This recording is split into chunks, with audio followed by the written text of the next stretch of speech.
Breast Cancer Awareness Month, and sometimes we hear those things and we see those public service announcements.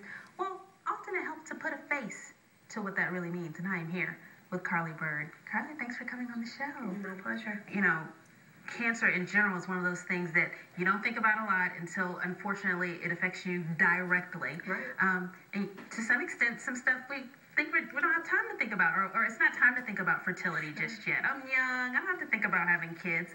Tell me a little bit about that thought process when you started realizing, wow, this trickle-down effect may be a big deal for me in the future when I'm starting to think about starting a family. Right.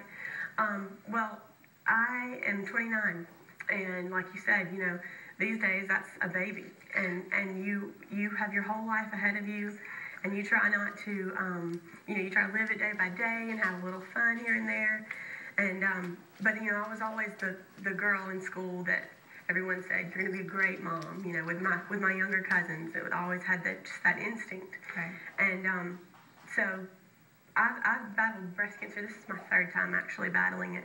Wow. The first two times actually, it was stage 0. It's DCIS. 1 in 8 women get it. It's not fun, but it's usually curable, is why it's called stage 0.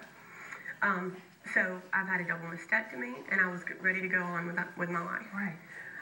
In February, we found more nodules in my chest wall, and so I did radiation, and I was ready to go about my life. Right. The third time, they found a lump under my arm, and it was invasive, which meant chemo. Right.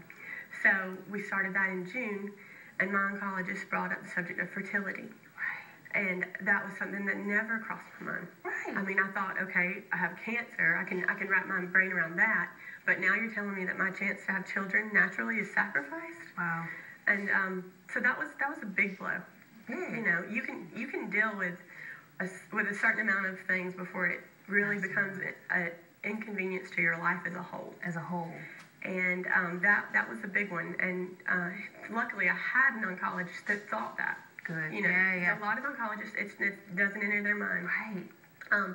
But my doctor is wonderful, and he suggested a fertility specialist that I should at least talk to. Okay. And so I called that person, scheduled an appointment. So she gave us his number, and she said, we don't do this at this clinic, but the Share Institute provides a fertility rescue program for young cancer patients in your predicament. That is phenomenal. It was amazing. I mean, we were just like, is this real? Well, how fortunate are we to have just made a few calls, and now we're linked to this program. So we made a call and had a phone consultation with Dr. Soleil himself that afternoon. Wow. From Texas, and I spent a week at MD Anderson prior to my week at the Share Institute. Okay.